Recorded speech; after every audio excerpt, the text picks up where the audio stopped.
25 डिसेंबर 1927 रोजी भारतीय घटनेचे शिल्पकार डॉक्टर बाबासाहेब आंबेडकरांनी मनुस्मृतीचे दहन केले होते।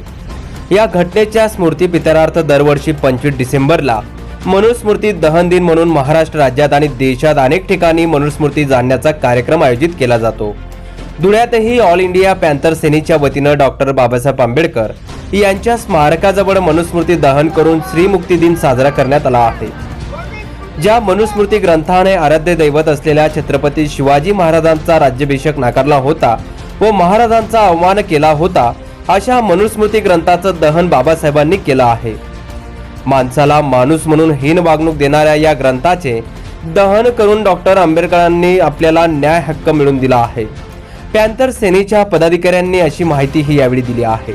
तर धुळे शहरातील डॉक्टर बाबासाहेब आंबेडकर यांच्या स्मारकाला अभिवादन करत श्रीमुक्ती दिन साजरा करण्यात आला आहे। तसेच या प्रसंगी मनुस्मृती विचारधारा व ग्रंथाचा निषेधही व्यक्त करण्यात आला आहे।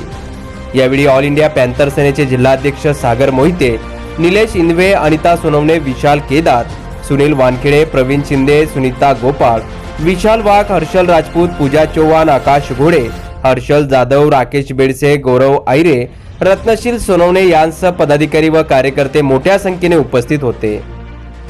राज्य कारभार न्यूज, धुळे। क्रांतिकारी जय भीम जय संविधान।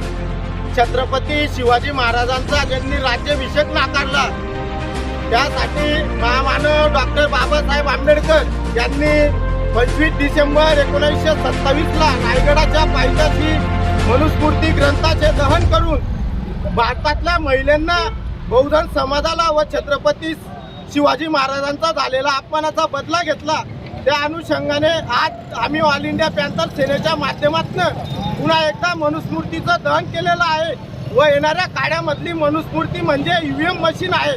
त्या ईव्हीएम मशीनचाही आम्ही या ठिकाणी निषेध करतो आणि आम्ही या सरकारला सांगू इच्छितो, त्वरित येणाऱ्या काळामध्ये हे ईव्हीएम मशीन बंद झालं पाहिजे, अन्यथा आम्ही येणाऱ्या काळातील सर्व निवडणुकांवर बहिष्कार टाकल्याशिवाय राहणार नाही व आम्ही ऑल इंडिया पॅन्थर सेनेच्या माध्यमातून संपूर्ण महाराष्ट्रात तीव्र स्वरूपाचं आंदोलन छेडल्याशिवाय राहणार।